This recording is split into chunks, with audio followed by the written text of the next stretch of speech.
بھائی گزارش یہ ہے کہ مجھے خواب کی تعبیر سے کوئی تعلق نہیں، کسی اور عالم سے پوچھیں۔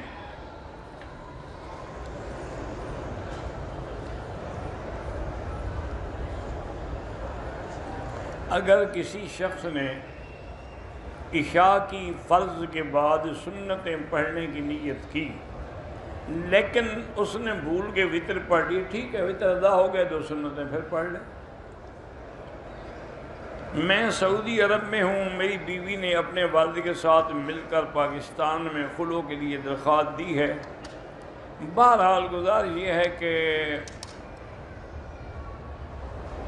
آپ کی بیوی بتائیں، بہرحال یہ ہے کہ اس کو اگر اس نے خلوع کر لیا ہے تو اس کا معنی ہے کہ اصلاح کی کوئی صورت نہیں، آپ بھی اس کو طلاق دے دیں۔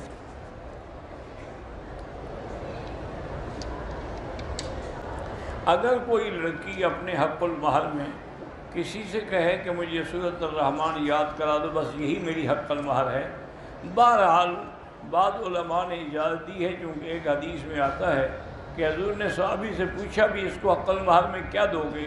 اس نے کہا حضور میرے پاس تو کچھ نہیں ہے۔ تو آپ نے کہا قرآن پڑھے ہوئے؟ اس نے کہا ہاں جی میں فلانی سورت فلانی سورت۔ تو آپ نے کہا اچھا تم اس کو قرآن پڑھا دیں۔ تو لیکن امام ابو حنیفہ رحمۃ اللہ علیہ فرماتی ہیں صرف اسی کے لیے تھا، ورنہ قرآن یا قرآن کی تعلیم جو ہے وہ بزوں کا عوض نہیں بن سکتی۔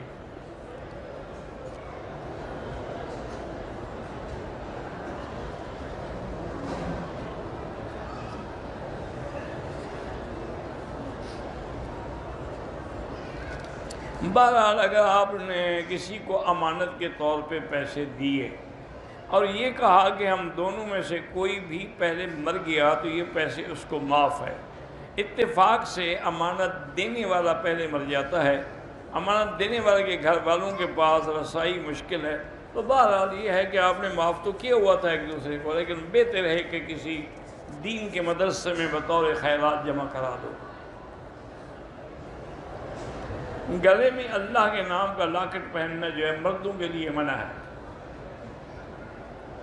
حضور صلی اللہ علیہ وسلم آپ عود اور عنبر اور شمامہ اور گلاب استعمال فرماتے تھے۔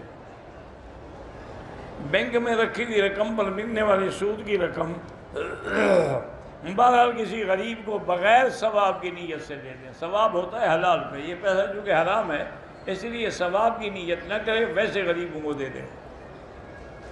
اگر سگے بہن بھائی بھی غریب ہیں ان کو بھی دے دیں۔ ہمارے 2 دشمن آپس میں لڑ رہے ہیں، اگر وہ کافر ہیں تو پھر ہمیں خوش ہونا چاہیے۔ اگر ہم اپنے شہر کے چوک اور گلیوں کے نام صحابہ کے نام پہ رکھیں بالکل جائز، یہاں دیکھا نہیں شارع ابراہیم ہے، شارع ابی بکر صدیق ہے، مدارس کے نام صحابہ کے نام پہ ہیں۔ فرض نماز میں اگر پہلی رکعت چھوٹ جائے دوسری میں ثنا نہیں پڑھنی ہے، اگر آپ امام کے پیچھے ہیں تو ویسے ہی آپ نے خاموش رہنا ہے۔